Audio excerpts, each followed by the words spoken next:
Hello, friends. What do you get if you cross a teacher with a vampire? A blood test. Be sure to subscribe to my channel. I am a haunter of strange and far-away places. The catacombs of Paris, the mausoleums of Timbuktu. I have climbed the ancient towers of the Chechen mountains. I have descended the cobwebbed steps beneath Istanbul. I have visited places where ancient evil once walked. I have dedicated my life to researching and understanding things that should not be. The city the reader is asked to consider is Casswell. It is located just north of the 55th parallel north. It was originally founded as a series of trading posts in 1892. The city is surrounded by farmland to the north, east, and west. To the south is the vast boreal forest, which is populated by aspen, tamarack, lodgepole, pine, jack pine, and black spruce. All of this extends well into the foothills of the Canadian Rockies south and southwest of the city. However, the forests in and around the city have long since been reduced by human activities such as oil and natural gas exploration.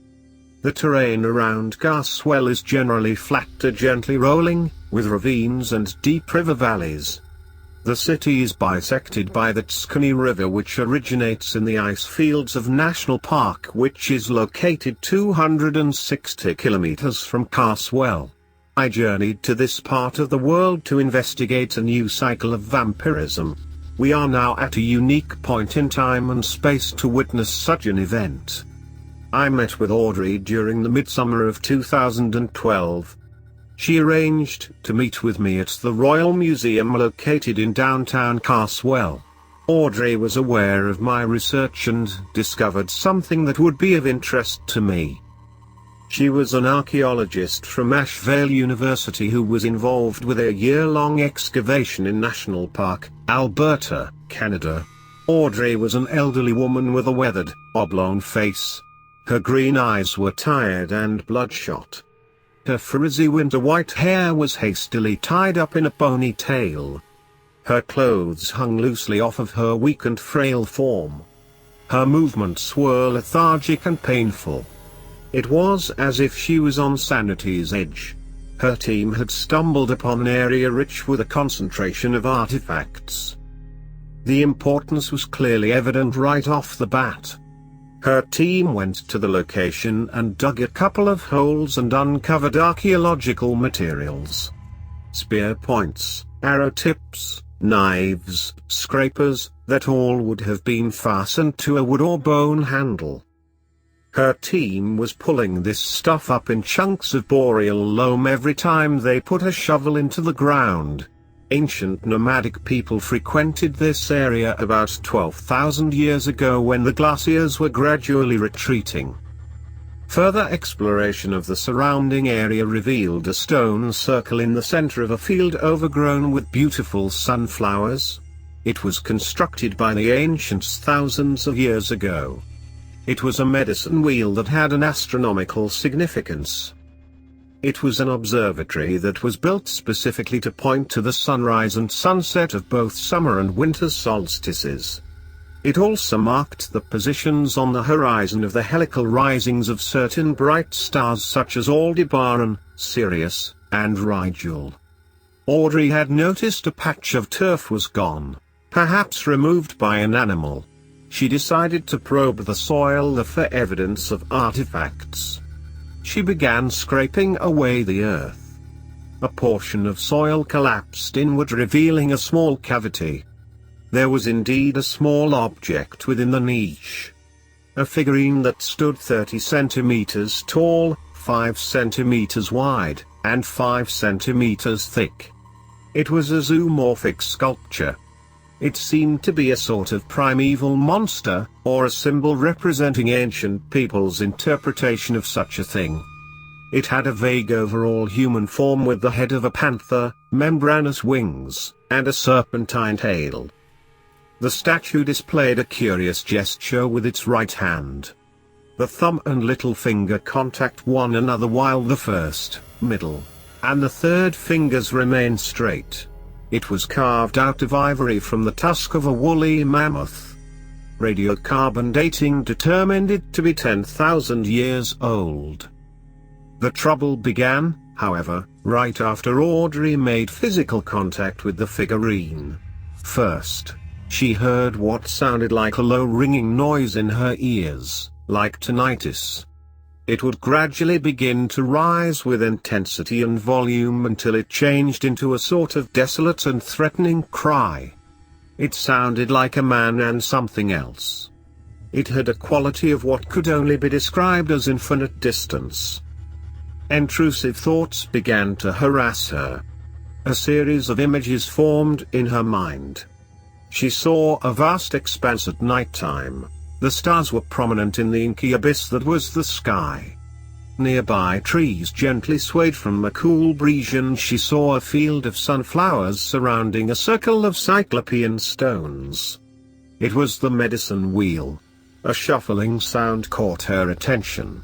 She glimpsed shifting soil at the sacred site. An indistinct personage began to rise from the ground to stand fully upright with soil crumbling off its frame. The shape began to make a guttural clicking noise like some kind of prehistoric carnivore. 2 red pinpoints of bioluminescence sparked into existence in its eyes.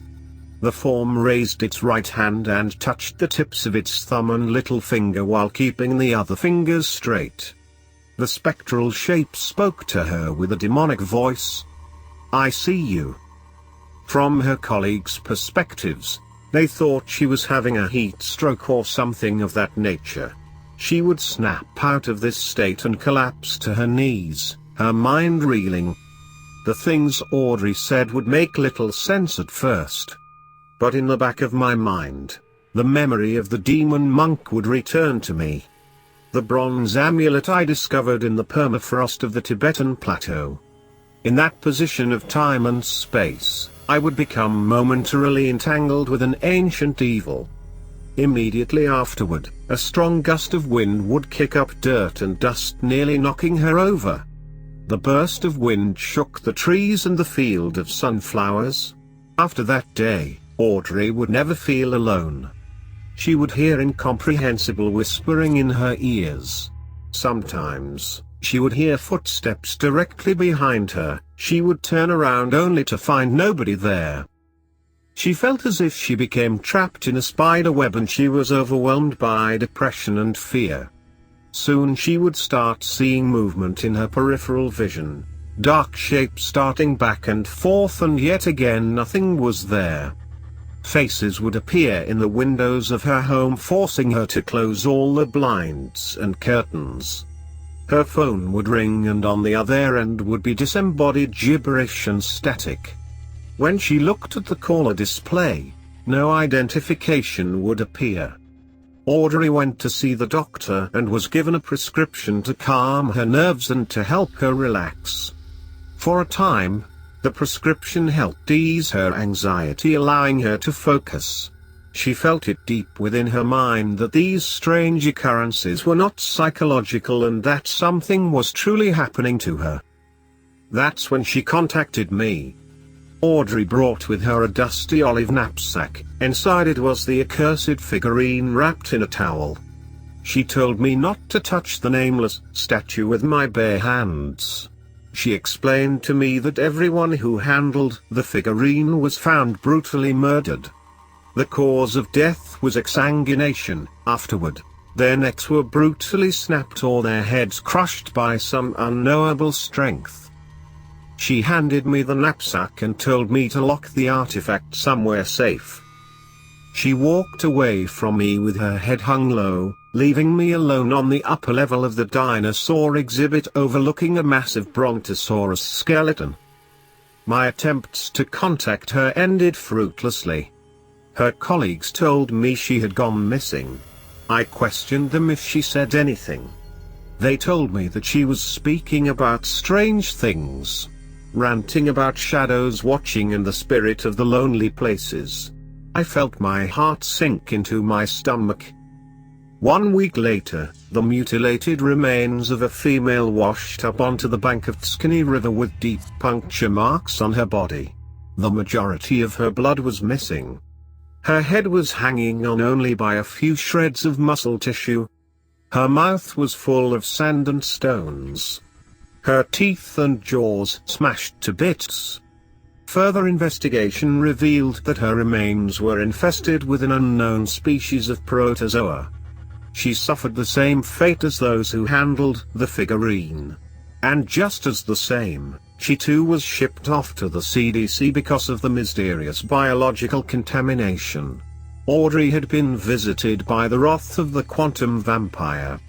The quantum vampire is a loathsome thing, ancient and primitive, yet more advanced than Homo sapiens. It is an outside alien consciousness that is capable of infiltrating a host body and taking complete and total control of the nervous system. It does this by entangling itself with the molecular makeup of the vessel. The body and mind succumb to the will of the invading being and is subsequently changed into a hideous bloodthirsty parasite with an indefinite lifespan. According to eldritch tomes, it takes 1 full year for the process to complete. Afterward, the newly formed organism is more hardy and resistant and possesses several frightening abilities. The vessel becomes the embodiment of gluttony, greed, and excess. It is never satiated after drinking the blood of its victim, or several. It is always seeking to inflict endless cruelties unto mankind. It is the great enveloping cosmic dark. It likes to indulge itself in the suffering of man. It likes to watch our despair. It forces us to see ourselves as animal and ugly. To remind us that we are beasts with big brains. It originates from a place that is distant yet close. It comes from the spaces between. I think there is a real possibility that one day the Large Hadron Collider may offer a glimpse into these spaces. I worry that for a brief moment in time, the barriers between the real and unreal will be down and the great old ones might be looking in on us, perhaps to sit next to the campfire and tell us the true horrors of reality. Throughout the history of mankind, the quantum vampire has been invited into our plane of existence through forbidden and arcane rituals. There are eldritch tomes around the world that have been written about these entities. They are records of mankind's attempt to comprehend these otherworldly beings whose existence stretches back to an unfathomable gulf of night. These are the known avatars of the quantum vampire. 1. The 170,000-year-old remains of a female Neanderthal were discovered in a cave located in Italy. The skeleton had several unusual characteristics. 2. Sometime during the last ice age, a Paleo-Siberian would become the next manifestation. 3. The third would take on the form of a young Aboriginal boy named Little Crow on the Canadian plains.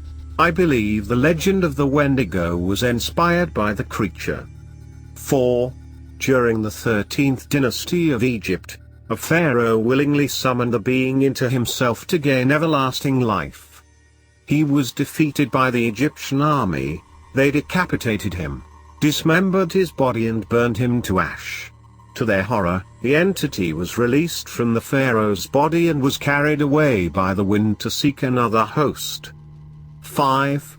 After inhabiting the pharaoh, the disembodied being invaded the body of a slave and escaped into the wilderness. To this very day, there are stories of a lone figure who stalks the desert at night. 6.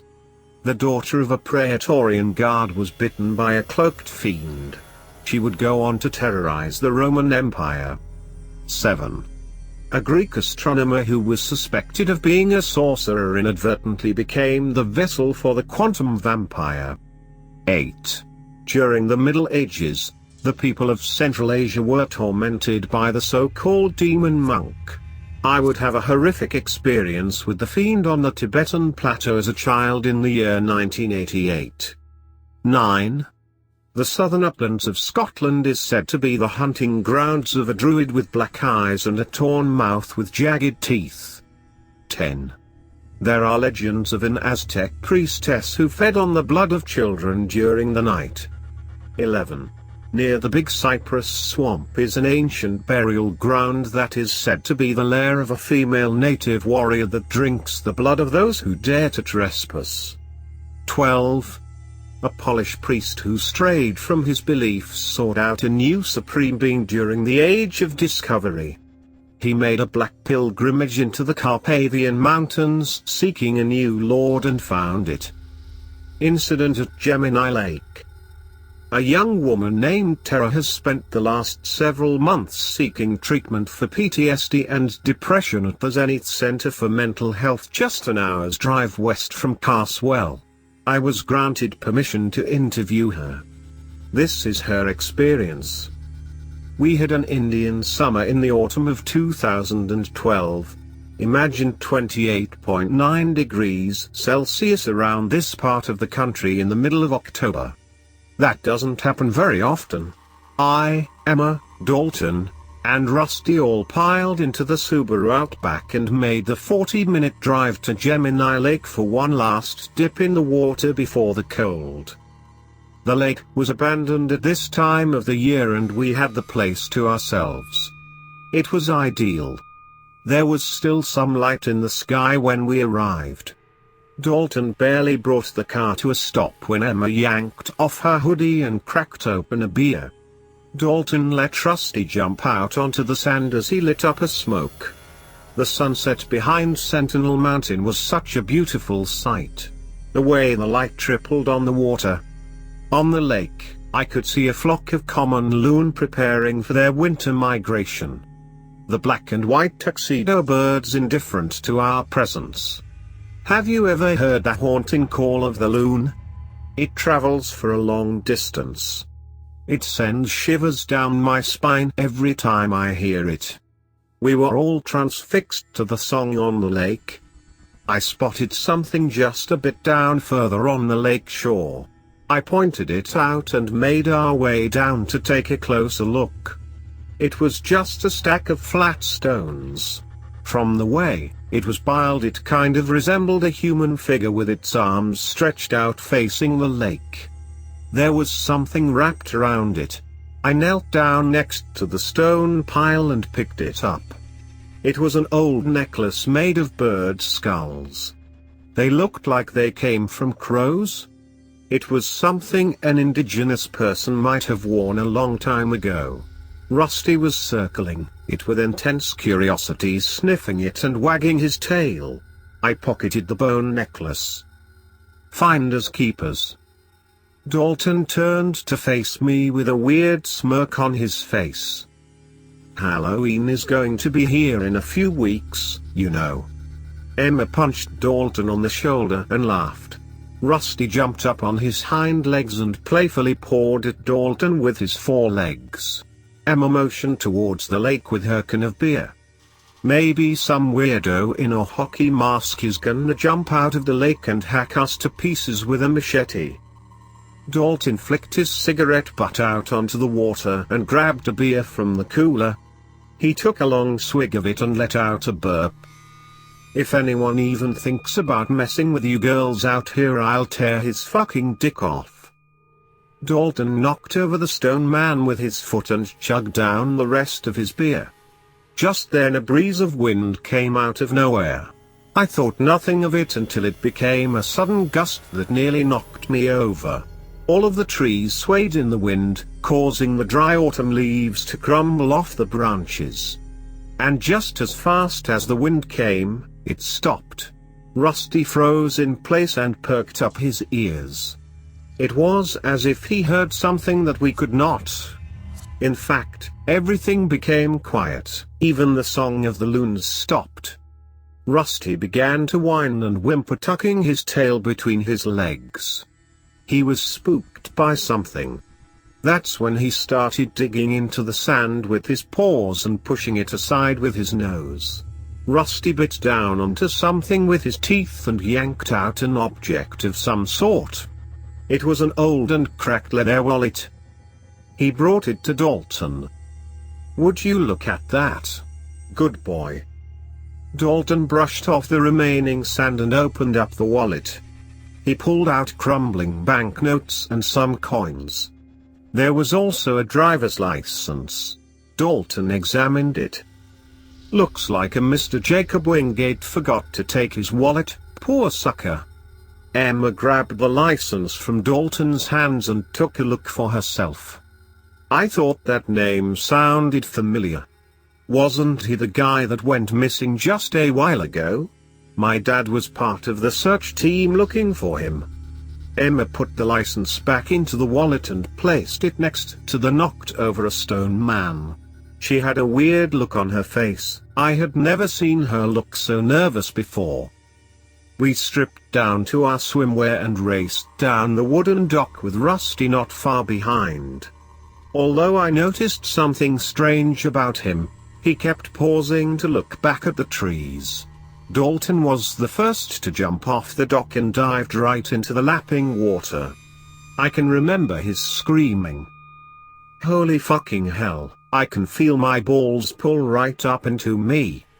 Emma let out a hoot and jumped right in after Dalton. She resurfaced and let out a scream from the cold water.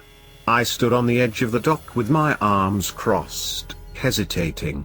Dalton had a big grin on his face as he stared up at me. I reminded them that there was snow on the forecast for the following week. Emma was doing backstroke and scoffed at me. I was distracted once more by the whimpering of Rusty. I turned around to look at him to see him looking back at the dark trees again. I saw, or rather at the time, though I saw something. It was just for the blip of a nanosecond. For an infinitesimal amount of time, I could have sworn I spotted a flash of red moving between the trees. Before I could get a better look, cold and wet arms wrapped around me, Dalton's grinning face pressed up against the side of my cheek, and the next thing I knew I found myself falling into freezing cold water. My heart skipped a beat from the temperature shock. Afterward, when we finally had enough of the water, we made our way back to the shore. Dalton built a small fire. We all huddled around the dancing flames, basking in the gentle glow of the beach fire. Emma rested in Dalton's arms as I sat across them staring into the flames with Rusty at my side. I remember gazing up at the sky to see the first stars of the evening twinkle into view. The Big Dipper became clear as the sunlight began to fade behind Sentinel Mountain. Emma slowly stood up and stretched. "Well, I gotta pee." I watched Emma make her way towards the nearby brush for some privacy. Rusty was curled up on the sand next to me staring off into the distance. I had also noticed that Dalton was unusually quiet, staring into the fire. It was as if he was in deep thought, like he had entered some kind of a trance. He started singing to himself. "This old man, he played knick-knack on my thumb. With a knick-knack, paddy-whack, give a dog a bone, this old man came rolling home." A blood-curdling scream startled us, bringing Dalton out of his trance. Rusty jumped up, letting out a whine. He took off running towards the source of the scream. Once again another scream sounded. It was the high-pitched scream of a woman. It was Emma. I glanced at Dalton with concern, and he looked back at me with wide eyes. We got up and rushed towards the brush on the trail of Rusty. This time, there was another cry. A loud, painful yelp. A dark shape came flying towards us from the brush and landed onto the sand between us. The crumpled and mangled heap was Rusty. The dog's body twitched and convulsed violently. He was broken in half, folded like an accordion. Dalton let out a sorrowful cry. "Oh, Jesus Christ! Oh God! What the hell?" Amid the chaos and confusion, Emma emerged from the brush, shambling towards us, holding the side of her neck with a hand. There was blood spurting out a wound on the side of her neck. She was sobbing in complete horror and shock. Dalton took one step towards her. "Emma?" And just as soon as she appeared, there was a powerful gust of wind. It happened so fast. The sand next to her just exploded as if something massive landed right next to her, and in the next instant she was just gone. Emma's desperate cries echoed through the twilight on the shores of Gemini Lake. Soon the screams stopped. There was now only total silence. We had no idea or understanding of what had just happened. I think our minds were swirling in a daze of shock and confusion. Childhood memories of the monster under my bed returned to me. I could feel a deep chill creeping throughout my entire body. I think the fight or flight animal instinct was kicking in. A cold burst of wind kicked up sand and debris around us, and the next thing you know, a shape appeared several meters in front of us. It was a person standing barefooted on the sand. He was wearing a red zip-up jacket with the hood up and blue jeans. His clothes were frayed and tattered. They were covered in dirt and mold. It was as if he climbed out of the ground or something. He had a shock of blonde hair that wildly poked out from under the hood. There was something very wrong with him. His skin was really pale like ash. And there was something wrong with his eyes. The whites of his were black as obsidian, and his pupils were red like the glowing embers in a campfire. That's when I knew who or what we were looking at was not a human being. I know that sounds crazy. It had the appearance of a man. It stood like a man, but there was no way it was a man. It was something that just passed off as a human at a glance. The stoic look on its face suddenly changed into a grinning smile, revealing sharp teeth. It started to sing. Its voice was deep and gravelly. This old man, he played too. He played knick-knack on my shoe. With a knick-knack, paddy-whack, give a dog a bone. This old man came rolling home. Dalton was knocked onto the ground by the thing in the red hoodie, pinning him down. Its movements were frenetic like a rabid animal. It pulled Dalton's swim shorts off of his hips and grabbed his private parts. It began pulling. Dalton let out a high-pitched, agonizing scream. I remember the sound of tendons ripping. Dalton writhed in pain and torment. The thing suddenly buried its face into Dalton's neck. I was completely frozen in place. I could not move. All I could do was stand still and watch the violent act before me. I knew my heart was racing. I could hear it beating against my chest. I started to feel numb and weak. My breathing was becoming labored. After the screams stopped, after Dalton stopped struggling, the thing that looked like a man reached for a nearby rock and caved Dalton's face in with one powerful swift blow. Its frenzied state lessened and its mannerism changed. It almost seemed to become drowsy or relaxed, like all the tension in its body left. It became lethargic. It stood up and slowly turned to face me. I could hear a weird clicking sound coming from its throat. It gradually became deeper until it changed into a rumbling bellow like what I imagine a dinosaur might have sounded like. Not only could I hear it, but I could also feel it in my bones. The thing approached me. The smell of mildew and decay, blood and dirt, came from the creature in waves. I collapsed to my knees sobbing. The world around me began to phase in and out of existence as if I was going to faint. I swear to you I could feel the air around the thing rippling. It was like there was some kind of charge in the air. It spoke to me. When a man looks at an animal, what does he see? He sees a source of sustenance. What do you think I see when I look at mankind? It sat down cross-legged on the sand in front of me. It stretched out an open hand, palm facing skywards.